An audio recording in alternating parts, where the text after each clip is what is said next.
మేము వెళ్ళాం యాక్చువల్ కర్ణాటక చెరువులు స్టడీ చేయడానికి. ఆ చెరువులు మళ్ళీ మన దగ్గర ఒక 8-9 నెలల తర్వాత అక్కడ చీఫ్ ఇంజనీర్ వాళ్ళందరూ వచ్చారు. అసలు మీరు ఎంక్రోచ్మెంట్స్ ఎలా తీస్తున్నారని చెప్పి అడిగినారు. అంత కష్టమైన పని ఎలా చేస్తున్నాను. So toughest job in any this thing is removal of encroachments.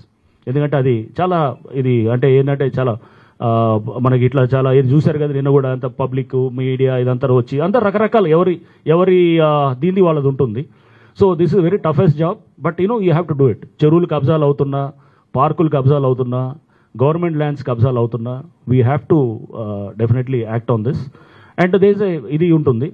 And Sunday ఇది కూడా వచ్చింది. సండేది చేసేదానికి దేస్ క్లియర్ 3 years జడ్జిమెంట్ ఆఫ్ మన ఇది డివిజన్ బెంచ్ ఆఫ్ మన పాత గతంలో ఏపీ హైకోర్టు ఉంది 3 years judgement. So which clearly says that Sunday they have not prohibited అనమాట. They have not barred to remove the encroachments on Sundays. So 3 years judgement దాంట్లో స్పష్టంగా ఉంటుంది. సో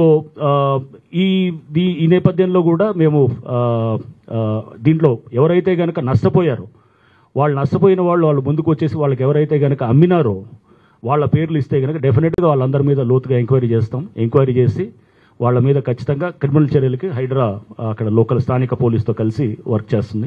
ఆల్రెడీ చాలామందిని identify చేశాము. లోకల్ రౌడీ షీటర్స్ వీళ్ళందరూ కూడా. So ఇది నిన్నటి దీంట్లో సోషల్ మీడియా కూడా లైక్ మనకి హైడ్రా దాని మీద కూడా ఇప్పుడు లైక్ ఏది చాలా చోట్ల కూడా మేము ఏది మన ఈ మధ్య చూసాము.